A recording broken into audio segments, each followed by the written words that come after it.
Hello and welcome back, everyone, as we're getting prepared for game number 2 of Winthrop versus SUNY Buffalo. What a statement in game 1, Joshi. Winthrop showing up huge right there. So let's take this one from the Buffalo perspective.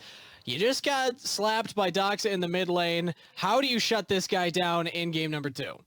Well, I know the analyst desk was talking about how you can shift up towards Canas in order to try and get him ahead. I think there's another option where we saw that both Canas and YJelly and, of course, Seat as well in the bottom lane were doing okay for themselves, but the big place where they were losing out on was the mid lane, and this is a spot where if you can prevent Doxa from just building up a huge lead, perhaps pick 2 champions with point-and-click crowd control, you can just prevent Doxa from having a whole lot of options to play around it. They had it last game, but we never really saw Ghoulster paying a lot of attention to the mid lane.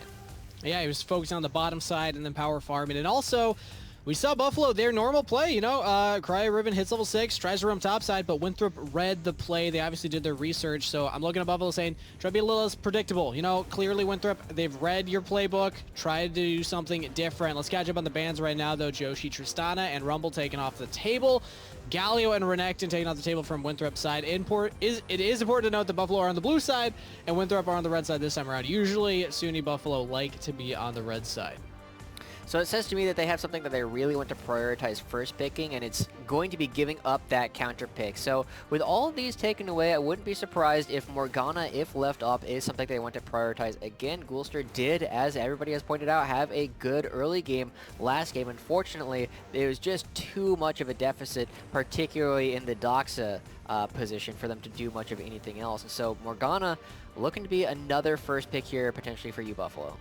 I like these bans from Winthrop, though. Why change anything up, right? Still, the Renekton, the Galio, the set, all things that Cryo Riven actually likes to play.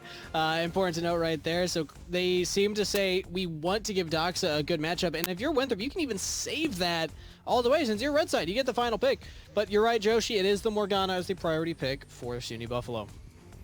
Well, does Winthrop just respond to the same thing? Last time, I believe it was Nocturne and Rumble that was picked up first and second, or early on, for the side of Winthrop, but instead they are going to be grabbing the Olaf here, which is a bit surprising, right? It's not something we tend to see as a counterpick to Morgana. If you see it, it tends to be as a counterpick to the Udyr these days. And so Frost Forest seems to be wanting to play something he's a little bit more comfortable on. It's definitely a champion that he performed quite well on throughout most of the regular season and during the Proving Ground circuit.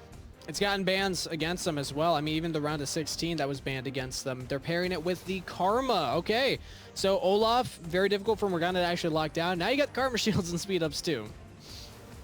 Yeah, for sure. There is definitely a lot of synergy between these champions. Okay, all right. We were looking at the champions that Cryo Riven might be going for. He lists Talon, Kiana, Vlad, and Riven as his iconic champions, but he also says he doesn't play them during this tournament. He's normally recognizing that he's got stronger carries on the rest of the team, but Talon is a champion that can definitely get some cheese, and man, I'm getting baited once again. Rule number 1, Yoshi, don't talk about a hover. Pull the old bait and switch and lock in the Nautilus instead. I would say it too. Talon works for their playstyle, right? Shove mid-wave, roam top. Shove mid-wave, roam top. We didn't actually see that happen in game number 1, but you gotta imagine Buffalo, they could have the same plan for game number 2, but regardless, they lock in their bot lane combo this time around with the Sivir to pair with that Nautilus.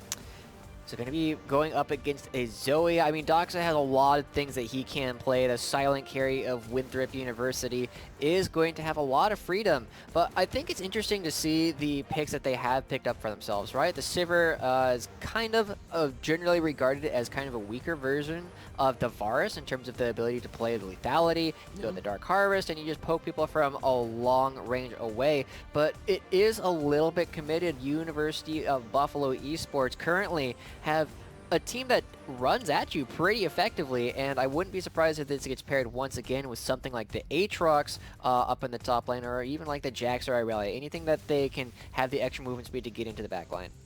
Camille's still on the table. Winthrop have not taken that off yet, and that is Canas's bread and butter pick here, but they did ban the Pantheon. I feel like they know that the Camille is on the horizon for SUNY Buffalo, so I wouldn't be too surprised to see if that's their final ban locked in. There we go. So we do see Camille taken off the table, but I do like this from SUNY Buffalo, getting Syndra out of here. Dogs, like, when a player has a performance like that, you do not give them that champion twice in a row.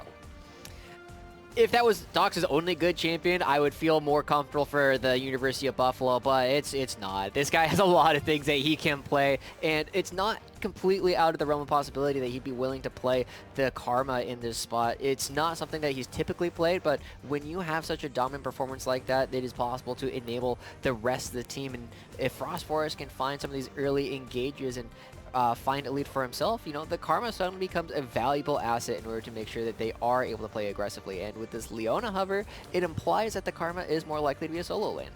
I mean, I actually kind of like the Karma Varus poke combo against the likes of the Nautilus in particular. You can actually just it's you. shove out that Nautilus. Oh, it is me. They did lock it in. Okay, I was going to say they're just hovering it, but no. They are going forward with the Braum lock-in. The buffs to the ultimate cooldown and the E cooldown are live on this patch, so this is a very strong pick and can actually stop a lot of what Sivir wants to do. For sure, and just having that shield that you can put up blocks out the first boomerang blade and doesn't go across the rest of the team and doesn't pass right on back, so it actually can realistically do a quarter of the damage is what you might typically expect from the ability. And now the Victor going to be coming out for Cryo Riven, something that we have seen him play in the past. It is something that he has performed because it is able to get priority. You are able to roam around, but it's just going to be kind of trying to neutralize this lane. Doxa still has counter pick, and while Victor is strong, it can struggle against a lot of the longer range mages that Doxa has shown to be proficient on. Yeah, Buffalo want that Aatrox yet again. They've played this, I'm pretty sure every single game that I've seen of Canas so far in the round of 16 and now round of 8 has been the Aatrox. So bread and butter comfort pick for the top laner. You're right, that Victor locked in.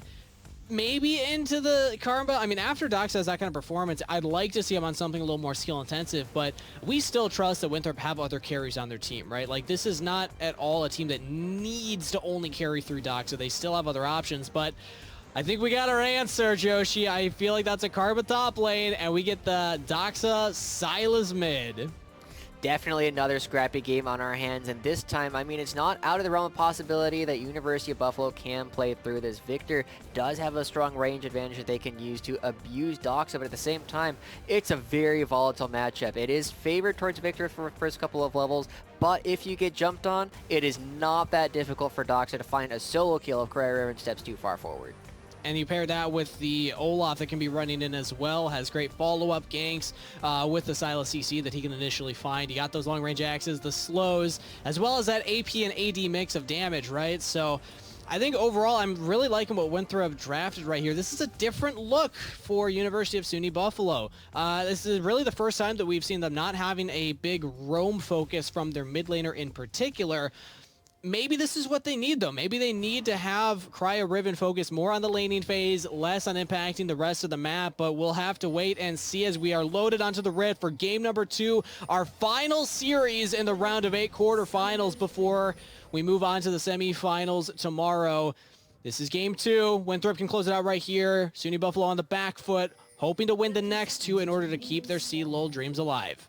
This is interesting coming out from Winthrop University right now. You see both Doxa and Kenji. Kenji can jump over to Doxa. They're expecting to find somebody in this tri-brush, try and push somebody towards the mid lane, but not going to find anybody there. It's a cool idea, though, but it's something that other teams are going to have to pay attention to, right? That's not a play that you just go for impromptu. That's something that this team has practiced. That is cheeky right there. They send 3 people to Tri-Bush to try and push Jelly or Seat, whoever's in there, up towards their buffs, so that way they can pull the old switcheroo.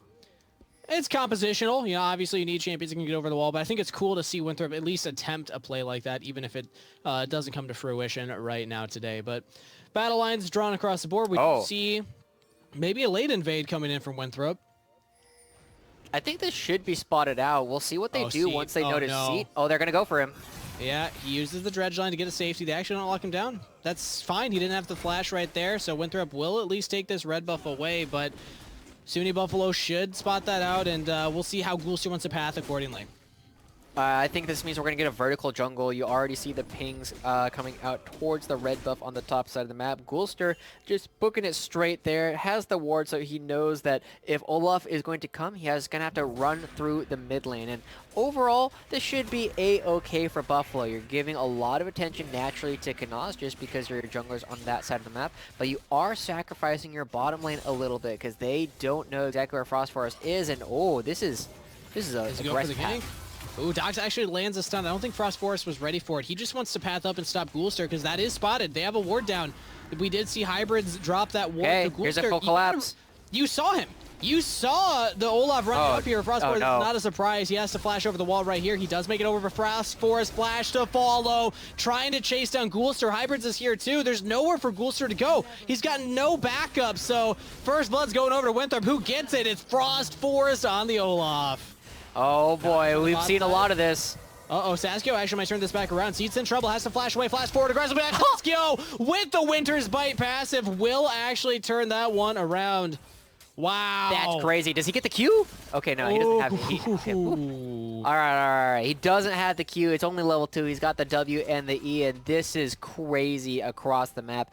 First blood going to Frost Forest, a 2v2 kill going over to Saskio, and we're seeing Ghoulster, who was kind of the shining star of the early game for University of Buffalo, falling behind relatively early. Hybrids gets the assist, and Knaz is now in an awkward spot because he's just down gold through no fault of his own.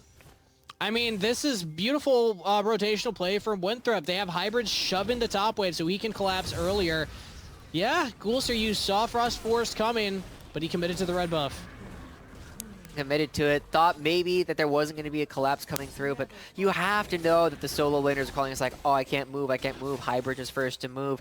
Dox is first to move. And then here they get Braum a little bit low, but ultimately the last stack that concussive blows is just a little bit too much. The extra damage you get plus the stun means that Saskio was absolutely going to get it, and because of the fact that Kenji didn't back at the same time, he's able to freeze the wave, and Saskio not only gets the kill, but he also gets a CS lead off of it.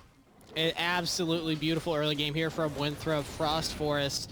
Great pathing so far. Nets himself that first blood, and the kill on the bot side means that they now have priority all over the map, really, because anywhere Frost Forest goes, he's got that gold lead, and they also have priority on the bottom side here. So how does Buffalo want to respond to this is my next question, right? I mean, they have Knaz again on that Aatrox top lane, now only into the Karma. Nets a very large CS lead. That's really the big thing that's kind of working in SUNY Buffalo's favor right now. So how are they going to try and get Knaz more into this game? Because as the analyst has highlighted, once he hit those fights, SUNY Buffalo actually looked very competitive. They were winning some of those skirmishes, some of those scraps. So I want to see Knaz come online a little bit earlier this time around. And that was despite a pretty significant gold disadvantage, but with the priority that Winthrop are able to build in the bottom side of the map, they are going to be able to potentially get this first dragon of the game. It is a Cloud Dragon, which is not the most impactful dragon all on its own, but it is definitely something that gets you towards the whatever soul ends up coming through. They have Prio bot lane, they have Prio mid lane, and do you want that fight? You're level 2. Yeah, Seed taking a lot of damage right there. Teleport is coming in. They're just trying to bait Saskio and Sir Kenji. Seed stays alive. This actually might be really good for SUNY Buffalo. It's Knaz. I said I wanted to see him active more early, and here we go. He gets a kill to start things off. Now he's looking for more. Hybrids trying to lock him down with the help of the Braum. They get Flash out of Hybrids. Right. Well done from SUNY Buffalo. They actually take the play. Yeah, they did want that fight. They were going to commit everything for it, and I think that was really the difference. Having many members go. They're looking for one member on rotation. Cry Riven all alone. He doesn't see this. He doesn't expect it, but there's 3 members of Winthrop waiting for him, and they will take him down. That's a lot of damage traded in response, but still Doxa getting the kill. Oh man, the worst person to be giving gold over to, King, is we saw how impactful Doxa was last game. He's going to be on a stronger scaling champ, something that is able to make their own plays and move around. Cool macro play coming through from Winthrop to catch the mid laner in rotation. And Frost Forest does need to be a little bit careful. He is very low, and there is Ghoulster right around the corner. Ghoulster's looking for it. Dragon will reset. So, yeah, okay, Frost Force has to back off. I don't even know if he would have been able to take that Dragon on his own, honestly. I mean, yeah, you get the extra attack speed and lifesteal, but he was very low, and that is a Cloud Dragon. Does a lot of single target damage. So, backs off. SUNY Buffalo find a sort of reprieve here in the early game. I'm happy that it happened right after I pointed it out. Canas willing to teleport to that bottom side for that play. We'll actually get another look at that because initially it looks like Seed's engaging too soon. It does. He's only level 2. He doesn't have any tools, but I think we're going into a different fight. Yeah, we have a 2v2 in the bot lane. Oh, no. Again, it's Seat. This time, no teleport from Canas to come and back them up, though. So Seat will go down. That's another kill over to Winthrop. Didn't get to see how it started, but it is worth noting that it is going to be disastrous one way or another. Y-Jelly now down 20 CS. It is outpacing the CS lead in the other lanes. Canas only up about 12, but it's about 2 waves in the mid lane, also about 10. So this bottom lane, this Braum that's coming through with all of the concussive blows, passives that he's able to stack up, all of the extra damage reduction that he's going to be doing to this Sivir's Q, makes it very difficult for the side of Buffalo to really do anything in this lane, and Winthrop is absolutely benefiting from it. Doxa, once this is here, maybe they can turn something around. Ghoulster's here as well. They're turning onto Doxa. Steals away the Morgana ultimate. Trying to chain it down. Seeds tanking on the front line, but just so low level. Level 3 Nautilus gets absolutely blown up in that fight. It's full skirmishing mode for Doxa. He's maxing the Kingslayer first, that W, so he can actually take a lot of these fights. You know, you can max it in other ways. You can look to build priority by maxing Q, and Saskia just level 6 to level 4. Oh, has the ultimate available already. Sir Kenji's level 5. This is a massive experience differential on the bottom side of the map. Saskia playing very aggressively, but Ghoulster is here, has the flash available, no ultimate, but might look for the flash binding. No, not going to commit to it. And the dragon goes over as well. Winthrop just coming ahead everywhere. Saskia just trying to push the Sivir away from the fight, just deny a couple more minions, and it's working, right? Nearly 30 CS difference at this point. The only bright spot, again, is Canas is winning his lane. He wasn't doing particularly exciting earlier up against hybrids, but now he has a small lead, and we've seen Aatroxes pop off all across the world at all levels of play. Maybe if they can enable him, start looking for some of these dives, bring Ghoulster up, you can build a lead to start rivaling both Saskia and Doxa, but this is not how you do that. They're going to need it to happen, right? This is what we did. This is what all the prep said. This is what the teammates said. If you look at the answers of the players saying, hey, describe your teammates in so many words, as we say, as Canas is losing out of the trade topside, every single member of University of SUNY Buffalo said Canas is the carry. This is the player that we put our trust in. This is the player that wins us games. A lot of pressure to put on one lone top laner here, especially when you're up against a Karma, a very frustrating lane opponent to deal with, especially when they go for biscuits. Oh, it makes me feel even worse for him, but still, we've seen what he can do once they group up, once they get into those team fights, and his teleport will be coming up here in the next 2 minutes. So I don't want to call SUNY Buffalo out of this by any means. We're only 10 minutes into the game. It's only a 2,000 gold lead over to Winthrop University, and we see what happens when this player can group up. Everybody on SUNY Buffalo seems so much more confident when they can play with him. So I have to play with him. We got a dragon coming up in 3.5 minutes once again, and we'll have to pay attention to how strong we expect teams to be by the time that actually comes through, because it's the next obvious place where people are going to fight. If Winthrop can really move around the lanes in such a way that they can manufacture fire or come up for this Rift Herald, they can find advantages there because they already have item leads kind of across the board. But by the time this dragon comes up in 3 minutes, if everything is going as we currently expected, Winthrop should have a couple other mythics starting to come through, and they are moving members faster. Look at where Y-Jelly is compared to where Saskia is. Y-Jelly's still catching a wave on the bottom side, not even hard shoving it out. And Frost Force just runs right around the Rift Herald pit. University of SUNY Buffalo cannot contest this. It would be a 5v4 if they tried to fight, so this is up to Y-Jelly now. Try and shove out this bot lane. Probably look for some turret plates as well. He started the back. Okay, there we go. Yeah, at least get some gold onto the Sivir. I feel like if you're Y-Jelly, you need to be, a little greedy right now. You got to be looking for as much gold as you can possibly get, because the Sivir in the late game will be outputting a lot of damage. Oh, look for Saskia. Flashing on Saskia, answer back of flash from Saskia, but Ghoulster's just chasing him down. Chains of Corruption will lock Ghoulster down, and the Dark Binding will miss. Well done from Saskia to avoid that gank. Remember when Dylan... Doxa might just get this. All right, walking away. No, he doesn't use the Chaos Storm. Okay, never mind. Remember when Dylan was calling on the analyst desk that Saskia isn't necessarily a hands player, very much a cerebral player? We kind of saw that there. Saskia did everything spaced out in order to be maximizing his damage. Ooh, look at this. Potential skirmish here. C taking a lot of damage, does get stunned down. Looking over the wall, Saskio's just doing so much, and he can't be touched. Nobody can get on Saskio. He was just auto-attacking and throwing out abilities that entire time. That has got to be so frustrating to teamfight against.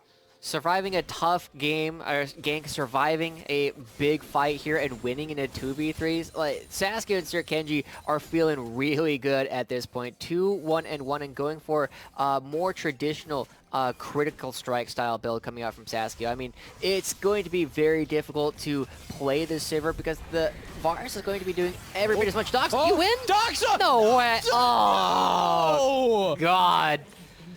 Throw the TSM flare up again. You earned it, baby. What an outplay from Doxa. Had the Chaos Storm stolen, uses it to just burst down Cryo Ribbon. It don't get better than that.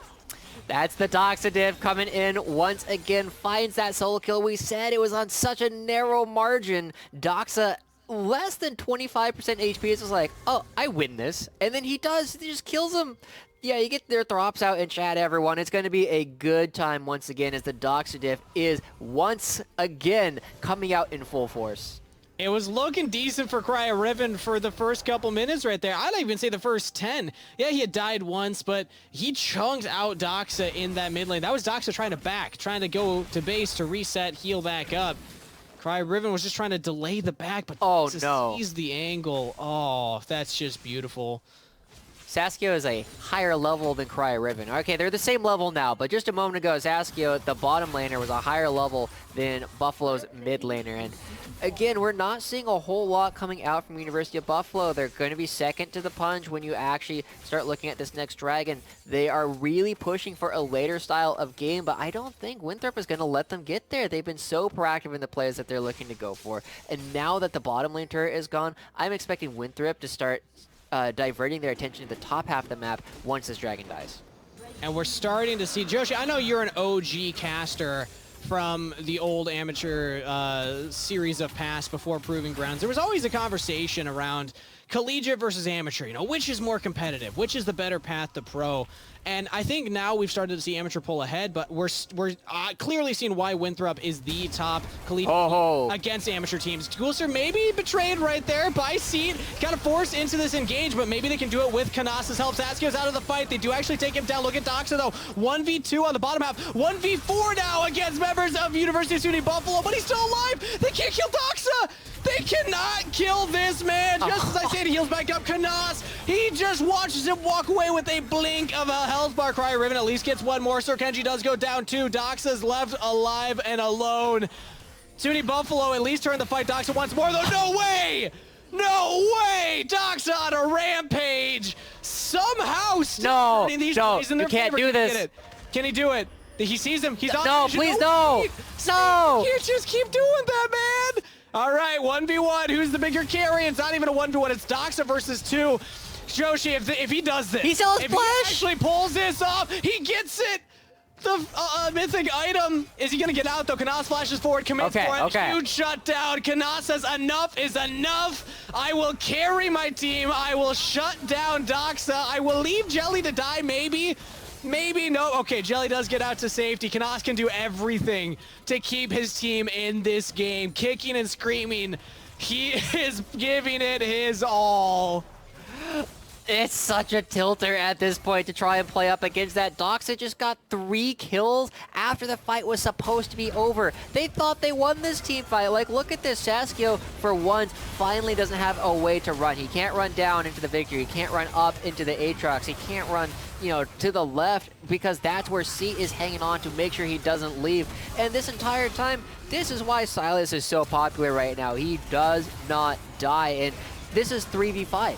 For a little while. It's looking really bad. They actually take down 3 kills without giving anything back, and then Doxa single-handedly turns it into an even fight, right? He just finds one, and then he finds another one coming up on the Nautilus. He waits for somebody else to back because they're on vision. Spotted. He's on vision. They know this is happening. Absolutely. This is the pressure. Crazy. Absolutely insane pressure these players are under. They know they're down. They know they need to make plays.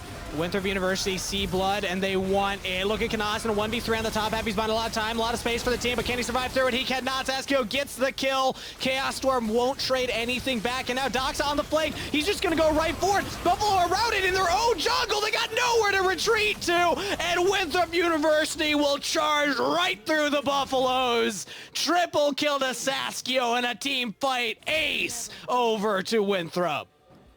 Winthrop are, I don't know, man. At this point, it is such a big difference between these two teams. It's going to be very, very difficult for University of Buffalo to bring this one back, because not only is that a clean ace for Winthrop, they're going to be getting multiple turrets, they're going to be getting a Rift Herald off of it, and they're going to be able to back perfectly in time to actually come and pick up a third dragon for themselves in this Infernal Drake, putting them one away from the Infernal Soul. Like, they're getting everything they want, and unfortunately Canas, who is going about as big as he possibly can in some of these fights, doesn't have the rest of the support of the team to back him up. They even get the Rift Herald on the top half here after all those plays. Let's take another look at that replay, because this is Winthrop just saying, go button, go button, go. Yeah, Doxa is not even here at this point. This is, once again, a 4v5 at the beginning, but the gold just simply isn't there. They're all caught on the ultimate from the Brahmin. Doxa comes in and gives Frost Forest the movement speed to actually leave that fight. Multiple Triumph kills come through, and Frost Forest is able to survive, and this is the kind of coordination that we looked at with Winthrop during the round of 16, and one of the things we always praise about these round of 8 teams is they look like they are typically on the same page more often than their opponents, and Winthrop is really showing that in spades yet again. The further along we get in C-Lull, the better the competition looks. The cream is rising to the top here, Joshi. And again, we went into the series saying University of SUNY Buffalo, they're the dark horse, right? You know, they shocked a lot of us by making it into the top 8. Congratulations to them. Fantastic run. But now we're seeing what happens when they're up against, again, my favorites in the entire tournament. I know not everyone agrees with me on that statement, but Buffalo are not out of this yet. They want to go for one more play on the hybrids, and he's all alone, so they should pick this one up. There we go. Kill over to Canas, but the answer here from Winthrop on the bottom side, almost take down Seat, but not quite. They actually don't get a trade kill. They just get the turrets, and the Rift Herald will charge for another. But they do have the inside track on this dragon. Even with all 5 members of University of Buffalo still alive, they're not in a spot where they have the tempo to even try and contest this. This is another advantage going over to Winthrop and Doxa. You know, 6-1-3, Saskio 5-2-2. Frost Forest hasn't died yet this game. It's hard to look at this and see easy avenues back in for University of Buffalo. Maybe if Hybrids makes that same play like 4 more times in a row, you know, Canas will be big enough to actually start carrying these team fights. But that's a pretty big ask of the opposing team. I mean, I'm calling it. It will come down to Canas, right? 3-1-2 on the Aatrox. Favorite pick. Played so many games throughout C-Lull, especially in the top 32 here. And you're going to have to show up huge against a fed Doxa. Not just that, but fed Saskio. We keep talking about Doxa, but Saskio, the 2-time champion. Multiple positions. Now looking for multiple teams. This guy is insane in Collegiate League of Legends. And, I mean, this is a mountain to climb for University of SUNY Buffalo. Winthrop University, how do they look to close it out right now? They're controlling around the Baron objective. It just spawned. We're only 20 minutes into this game, and we already got the 20 kills, so I'm happy so far with this. But flash out of Canas, yeah, you have to. You have to, absolutely. We're both there.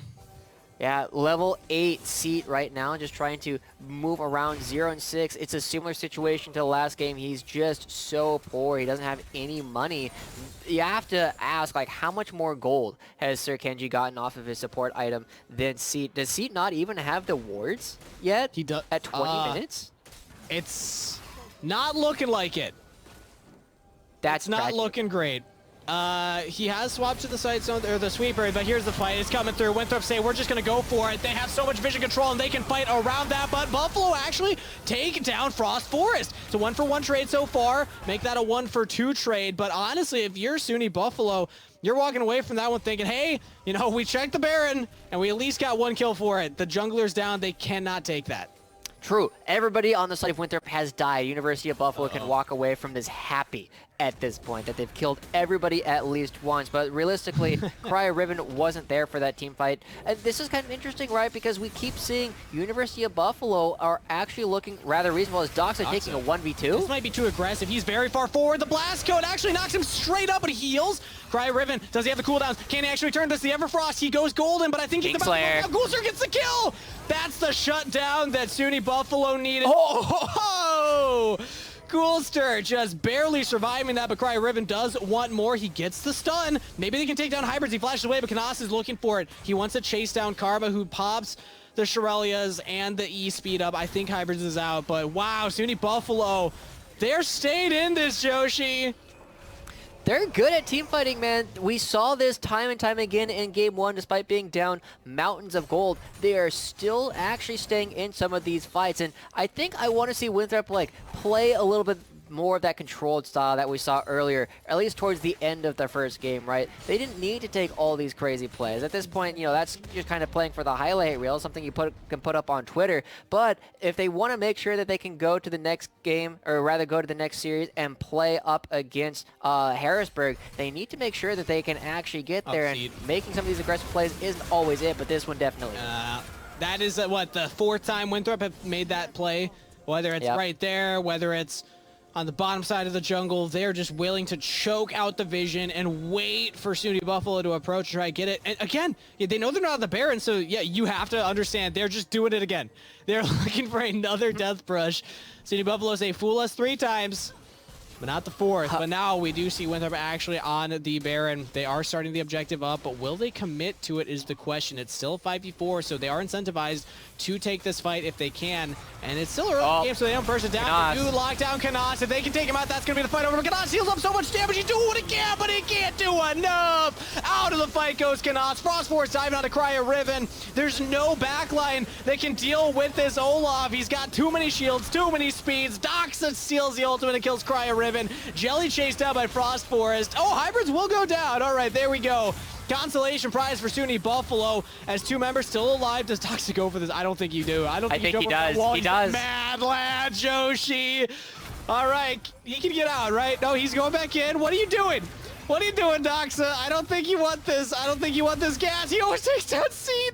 The Everfrost not quite landing. The Black Shield is there. Gulster might just find... Oh, if that Dark Mighty had landed, that would have been the kill. But Doxa gets out. He's having fun at this point. Uh-oh, who's teleported this? This is Canas. That's Canas. Do they have the DPS? Do they have DPS? They have to back away. Ultimate, but yeah, Baron stopped. Wait, SUNY Buffalo successfully deterred the Baron tank. This is insane, Joshi. How? They're still in this game. They're still fighting back despite a 7K gold deficit against Winthrop University. They're going to stop this dragon stacking all at once, right? It was going to be 4 straight dragons, but whose teleport is this? This is Doxa and Hybrids coming into the mid lane. They still want to fight for this. They say this tempo is not enough. This is not real, Buffalo. They can't go too aggressive. It is a 2v5 right now. Buffalo are on the dragon, but look at the rest of the members of Winthrop are coming in from their own side of the map. Dragon secure, but can they get out? At what cost? Stuck here in the dragon. At what cost? Say exactly where we want you. Canas doing what he can. He's shielded up, trying to heal up, but he can't go through enough. Winthrop do too much damage, and they will take down 4. It's only Seat that's going to get out of this one as Cryo River is chased down by the rest of Winthrop. Dragon's Soul is slowed down a little bit. You know, it's deterred, but now Baron is on the table for Winthrop. This is absolutely big. It becomes a question of at what cost. Winthrop knew that if they brought multiple people and just slowed down the dragon enough, it would buy enough time for the rest of their team to get there. And a huge pincer movement comes through and absolutely destroyed the University of Buffalo Esports roster. They're going to be losing everything. The Baron comes through. The only thing that they can walk away happy about that is the fact that they slowed down the Infernal Soul for at least another 5 minutes. And Doxa, yeah, it'll take a while, but he can kill everybody on this team. Pretty much. He is going to go for that bag. Okay, so is he just trying to stagger those bags? Doesn't do that much with Baron, but let's take another look at that. Yeah, I mean, you get the dragon, but you're stuck here. you're stuck. Saskia is just free firing because everybody is so focused on the absolute melee that is going on between the Olaf, the Silas, and the Aatrox that you just have to not even look about the Varus. It's not obvious, he's not in my face, and he ends up free hitting almost that entire time. Kills go all over the place, and currently almost everybody on Winthrop is going to have a fantastic KDA by the end of this game because they are participating in these all-out brawls over and over. And Buffalo, maybe they can find something cheeky. Maybe they can. Here we go. Top lane, Cryriven finds himself in a 1v2 situation. Actually trades very well back against Frost Forest right there and also does not die. That's pretty big here for SUNY Buffalo. If they can play around Olaf not having his ult for the next couple seconds, maybe they can get some semblance of control, but it's just so hard. I mean, look at all this vision that's down on their top half of the jungle. Ghoulster's just barely able to take his wolves and Blasco to safety. This is a spot where the Morgana doesn't have the same kind of CS lead as we saw for a good portion of the first game, but when you start losing control of your jungle, you don't get a farm anymore as the jungle, and you kind of suffer for the rest of what's going on the map. As we see, you know, Winthrop continue to move in. We see a similar problem to what they had the first time. It is actually very difficult for them to hit these structures while the members of Buffalo are alive. YJelly, Sivir, and Cryo-Riven's Victor have plenty of safe wave clear, and Doxa, I mean, even though he's here, he's creating pressure. It's taking him a long time to actually take down any of these structures. I think we're going to be waiting for this next dragon, and is going to be pulling Buffalo out of their base. Winthrop definitely want that Dragon Soul and will most likely hope for a fight at that Dragon Soul because they are 11K in the lead right now. SUNY Buffalo on their last foot right here in Collegiate League of Legends 2021 Championship. They made top 8 of hell of a run for this organization. You saw on the cards before, they just became a varsity or a school-backed program rather in 2020. So not even a full year yet. And they're already having this kind of performance. It's an incredible feat. We've had multiple teams here this year in CLOL making the distance here. The narratives, the old guard are being challenged right now, and you love to see that, but Winthrop on the day are really looking clean right now. They want to end this game quickly, and look at this suffocation of vision that they have. They can push any lane they want and really just throw their wallets around anywhere they please. We'll see what they can do. You already said that Winthrop are your favorites to actually win this, as Frost Forest has to use his ultimate again to walk away, but it is just kind of a very small reprieve. You have a minute until the next dragon is going to be spawning, and that will give over the Infernal Soul as okay, maybe on Sir Kenji. Actually a pretty big catch if they can find it. They do. Sir Kenji's just going to go down. Frost Force might follow as well, but look at Saskio's damage. He's doing so much. Kanash trying to get on top of him, but Hybrids is there to back him up. They cannot kill Saskio. The Varus is doing so much damage in this fight, and now Dox has joined in. A double kill. Make it the triple for Saskio. Oh. Looking for the quadra, but Cryriven will get out. Oh, SUNY Buffalo, that might have been their last attempt at a clean fight. They wanted to cash out Sir Kenji, and they did get the kill, but members of Winthrop were too ready to answer that. It's continuously impressive to me that University of Buffalo, despite the fact that they are now down 13,000 gold, that fight looked competitive for a fair part of it. Yeah, Doxa wasn't there, and this has kind of been a problem that Winthrop have run into a couple of times, but that's not the only time that's happened. That happened in the previous game as well. University of Buffalo are playing as a team quite well when they're actually able to group up, but once again, the experience that is coming through from Winthrop is just proving to be too much, and as we take a look at this fight, notice how Knas is able to just get past this front line. He knows he doesn't need to necessarily be involved in killing these guys. He just needs to get onto the Varus and prevent this guy from blowing up the rest of the team. They are playing their role in the team fights well. Unfortunately, they just don't have the gold to back it up. Yeah, unfortunately, there's a karma on top of that Varus. If that was a 1v1, I think that Knas actually takes that kill onto Saskio, but well done from Hybrids to realize, no, this is my job. I need to keep Saskio alive. Yes, Dox is popping off, but he can take care of himself. I also do have a Fed AD carry, who, keep in mind, did have a stopwatch as well, so really wasn't in that much danger throughout that fight, but this is just what Winthrop University can do with this gold lead that they have. You highlighted it, Doxa wasn't even there to start that off, but they didn't need him, right? They didn't need the 10, 2, and 8 Silas to actually turn that one around. But he did. That's not something you hear often. That is really not yeah. Yeah, usually yeah, normally, guy. you know, your Fed guy on the team is generally the one that is most important to have in a lot of these team fights. But now that they have the Infernal, now that they've taken 2 inhibitors, it's very difficult for University of Buffalo to actually survive this. I expect to see a similar play to what we saw in Game 1 of the series. Winthrop have 30 seconds to wait before the Baron comes up. They're just going to hold pressure in multiple lanes at this point and then back away for the Baron buff and play everything super textbook. So it's on Buffalo to try and find something really aggressive in the next about 10 seconds before Winthrop just back away. I mean, or Winthrop could honestly just look to end the game. We'll see. They didn't do it in Game 1, so yeah, you're right. They are playing the very patient, very slow, very calculated move of just guaranteeing the objectives. They're going for the Baron instead rather than diving, rather than going for less high percentage plays. This Baron will pretty much guarantee them to win, right? It's going to be very difficult for Victor and Decisive to clear these waves at this point. But keep in mind, there is still very little engage options on the side of Winthrop. So if SUNY Buffalo can just keep turtling up and use their crazy wave clear to prolong the game, eventually Winthrop will just have to try and force something, right? True, eventually. That's a pretty big ask, though, at this point. You're seeing such a large gold lead, and you're seeing that they don't have the damage to clear these waves super effectively right now. When you start applying the Baron buff to them and get the damage reduction across every single minion, it's going to be a lot harder. Doxa now has enough damage to kill anybody he wants. He's had that for a long time, but he's got even more, so he can overkill them and, you know, take 1v3s, 1v4s if he's going to You get more the gold right if you have, like, more damage, right? Yeah, it's the same, right? You know, when you start hitting Challenger, your characters just do more damage, right? It's kind of what it feels like. I actually have had that theory before. It's like, there's no way it's actually a skill differential between me and the Challenger player. It's got to be Riot coding, right? Yeah. But here we go. Winthrop with that Baron buff are pushing on the top side. There actually is no wave clear here from SUNY Buffalo. They just give over the inhibitor. That's going to be double troopers coming in all the lanes.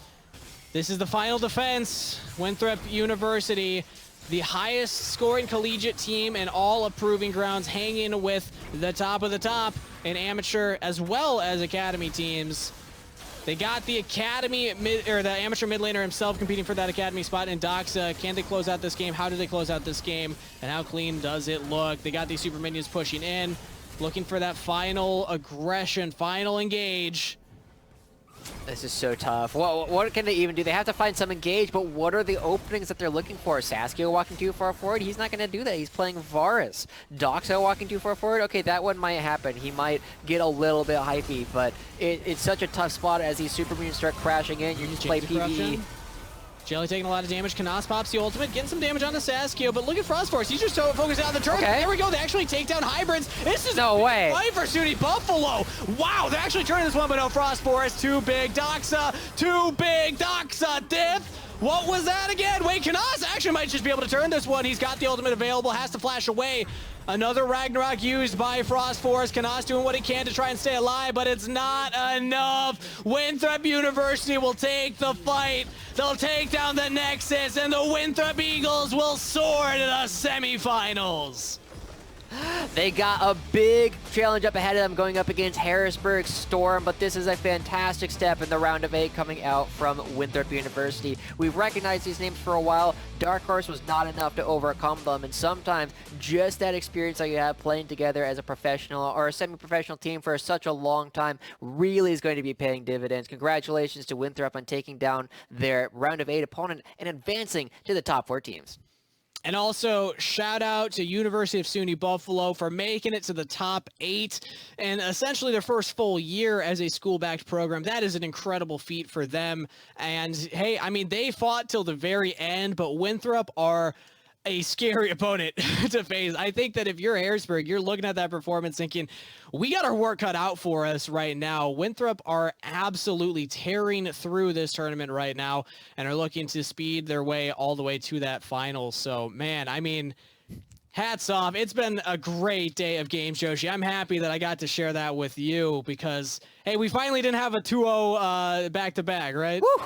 We did it. We had the one series that went to a full 3 games today. It was such a treat to watch, honestly, because it was so close throughout the entire thing. It was on a razor's edge, and this one, while it was a little bit less close, I mean, just making it to this point, as you already highlighted, round of 8, top 8 out of 381 teams that participated, you're already doing super well. You have a lot to be proud of, and you can go home and just say like, hey, I was able to play up against these guys that are now starting to play professionally and at least drag them out to 40 minutes. Like, that's something to be proud of in and of itself. Absolutely. So hats off to all the competitors. Congratulations to Winthrop. With that being said, an incredible performance. Winthrop claim the final spot in our top 4. They will be going to the semifinals.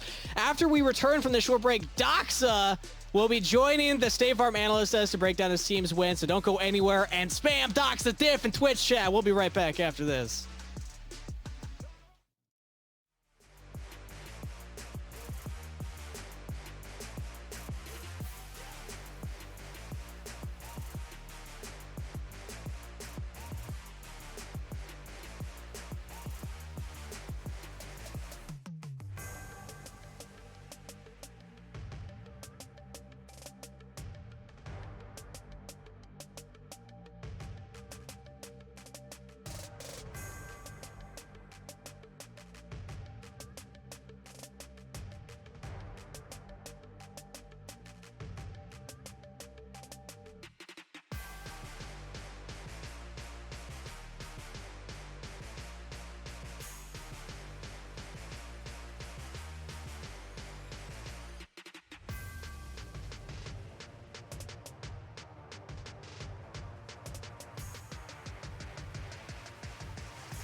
Welcome back to the 2021 College League of Legends Championship. We are officially wrapped on the quarterfinals. As you all witnessed, it was a 2-0 with WU right at the forefront. And as per usual, we do get to bless our desk with a player. We do have Winthrop Doxa here coming to us from the mid lane.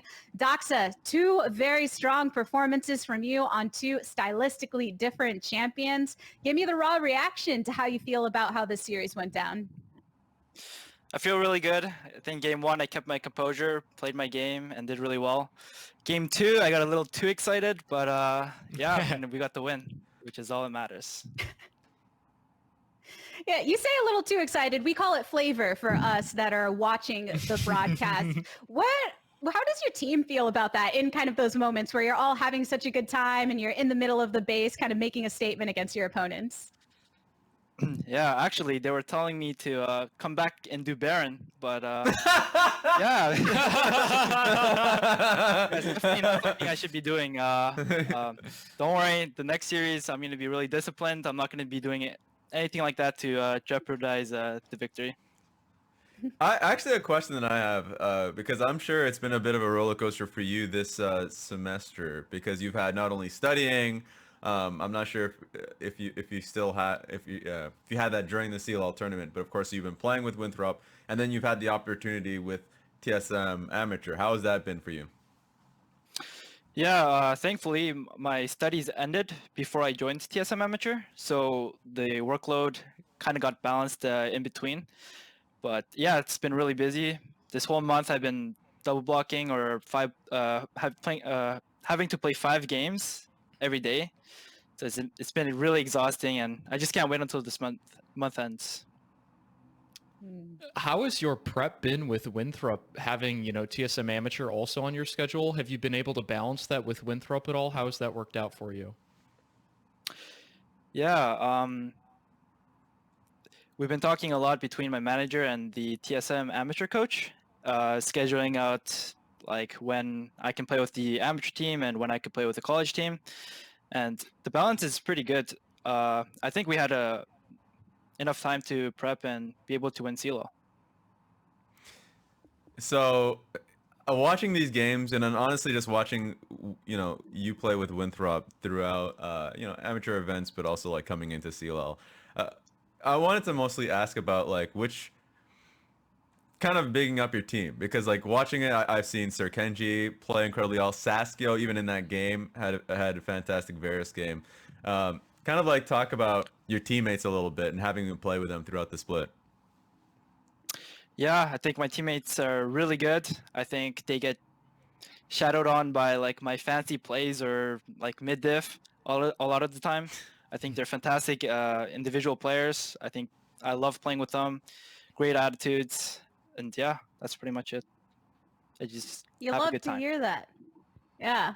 If you love playing with your teammates, then we love watching you all play, having a good time together. And we also love the fact that you're going to continue hanging with us here on the desk as we revisit some of the moments from that last game. Raz, I think we have to talk a bit about that collapse that happened in the jungle in the early game to really set the tone and maybe rattle the Buffalo fans. Yeah, you know what's funny? People will think, well, what collapse were we talking about? The level 1 collapse as Gulster was in his own camp, or this one where Riven was just trying to get back to lane after the bottom lane play, but you guys, saw it coming.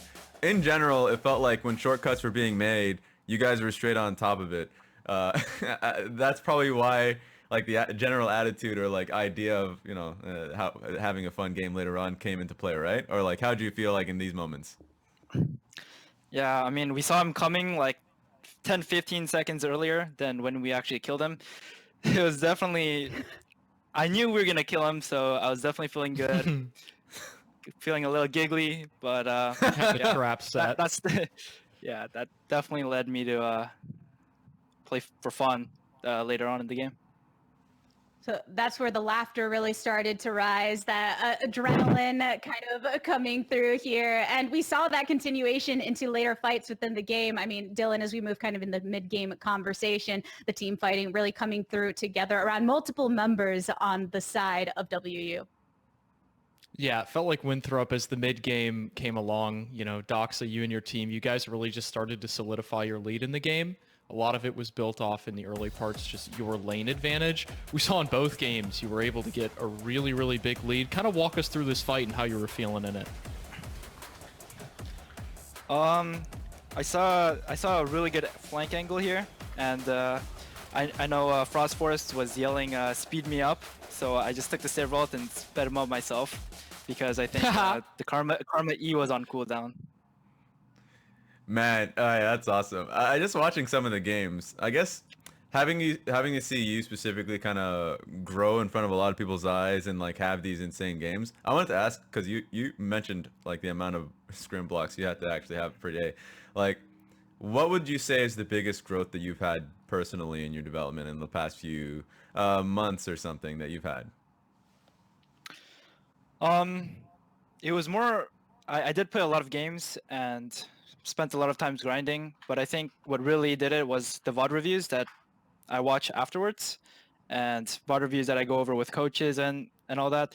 I think that is the main part of my growth. Playing a lot of games is really helpful as well, but the VOD reviews definitely did it for me. Well, That's good to hear. Doxa, that level of review that you have taken has definitely paid off. I think we can all agree that you had a strong performance across these 2 games, which I am happy to share with you, has led to you being named the player of the series for this quarterfinal matchup. All props to you. We had so much fun watching you. As you said, you had a lot of fun playing during this game as well. When it comes to your development as a player, I do want to know a bit more of how would you describe yourself as a player? Are you someone that loves to be aggressive? Are there certain picks that you like to have? Tell us more about yourself. Yeah, I like to be aggressive. I love to play assassins like Zed and LeBlanc. Zoe is also one of my signature champions. I want to be in front of their face, pressuring them, and being able to kill them 1v1, which is my playstyle. Yeah. Do you feel that play style is something that really fits in the current meta? We've seen a lot of shifts basically from this mid lane position when it comes to picks. I don't think it's the greatest right now, but I'm still making it work with some picks like Silas, where you could really gap your opponent one-on-one. So you've pretty much like stuck to your style, or how would you say the difficulty, if there has been much difficulty in being able to kind of vibe with the meta when it's shift towards like Orianna, Victor, Syndra at the very beginning kind of tapering off? Like, would you say that it was difficult moving into that meta for you? Yeah, for sure. It was very difficult, but I just realized I could take phase rush and just get myself out of a difficult situation. So it wasn't too hard, but yeah, adapting is definitely difficult. And that's always the thing when it comes to League of Legends, right? Trying to adapt to the players from meta to meta to keep that dominance on top. And we do want to kind of look at what has happened thus far within this tournament and what is to come, because our quarterfinals are now complete. As we said before, this weekend has really given us a lot of back and forth bangers, as well as some clean-ish sweeps. And it's been a treat to enjoy all of the CLOL action so far. But 381 college teams have now been narrowed down to the top 4. Tomorrow, Bethany Lutheran are facing off against our current reigning college champs, Maryville University. And as we know, Doxa, you and the rest of Winthrop will be facing off against HU Storm. In fact, Shorter Ace called out in his interview earlier that this was the team that he expected to face, kind of keeping his eyes on your jungler. What do you make of this matchup that you have ahead coming up against HU Storm? I think it's a really good matchup for us. I think we're individually better in all the lanes, so I'm really confident in our victory. And I really want to win for our jungler, Frostforest, because he was previously in Harrisburg as well. Ah, there we go. It all ties together. Yeah. Love to see it. You want to get them in every single role, and I think that's a great call out over on the jungler side. I do want to know from Raz then Dylan, are there any of these series you're looking forward to most, and are you aligned with Doxa and thinking that they're going to come out strong here tomorrow? I can hit this one first. Like for me, this one is probably the toughest series of the two, because I think a lot of people, I would expect Maryville to go into the finals, but from this one, I would probably go in favor of Winthrop, just because they've had a lot of experience playing in amateur events together, and they've gone far in previous Proving Ground events. So I would give it to them, but I think it's close, because mid jungle is pretty good from the opposing side. Yeah, I'm in the same boat as you. I think the Bethany Maryville series, there's ways that it can be close, but I do think Maryville's going to come out of that one pretty unscathed. And I do think that the Harrisburg Winthrop one is a little bit closer, but like Doxa said, I think just across the board, the players are better on Winthrop. And the real test will come in the finals, right? You have the collegiate champions, the reigning champions, Maryville, versus kind of the newcomers, Winthrop. So that should be really fun to watch, if that is what we get. We're all kind of just keeping our eyes glued to those series. And Doxa, you're mentioning that you think that you'll be coming out strong into the semifinal series, but some are pinning you and the rest of the team as potential champions. But obviously there is a lot of faith in teams like Maryville who currently hold that title. How confident are you that you can get not just the victory in this next best of 5 series, but go the whole distance and get yourself that championship title? I'm really confident, but I'm not really looking to see if we win or lose. I just want to make sure we play our game and play what we've been practicing all this time, because if we do that, I know we're gonna win every game in this tournament. Yeah, I was just gonna, because for me, I know a lot of people will be betting on Winthrop being that, like, having the successful run. I'm just saying, Harrisburg in the series that they've had have looked great with Clyde, Shorter Race, Sam Flame at top. I think the team will be competitive, absolutely, and that's why I think, like, it's a best of 5, right? So it'd probably go to 5. In my mind, it's either going to 4 or 5, but that's what makes it exciting. I'm so excited, Doxa, and I'm so excited as well that you got to join us here as the last player that we get to hear from today. What words do you got for the community and those that have been supporting Winthrop on this journey to the semifinals? Yeah, I'd like to say thank you to all our fans and everyone spamming Dr. Diff. It feels pretty good, and it helps me. Helps motivate me play better the next game and put even more effort in. And I like to give my Twitter a shout out, LOL at LOL_Doxa, so that you could get me too. Yes, Doxa Diff is fun to say, my friend, and we are looking forward to all the play that you're going to bring to the table to keep that chat spam going. Appreciate you stopping by, and congrats again on the win. Thank you. We have officially, as we have already said, wrapped up our quarterfinals here on the broadcast, though. But don't worry, it is not the end of the college action that we have to come, as we will continue with 2 best of 5s to kick things off tomorrow for the rest of the matches. But for today, that's going to do it. On behalf of myself, the casters, and the entire remote broadcast crew, thank you so much for tuning in. We'll see you tomorrow for the wild ride. Until then, good morning, afternoon, evening, and good night.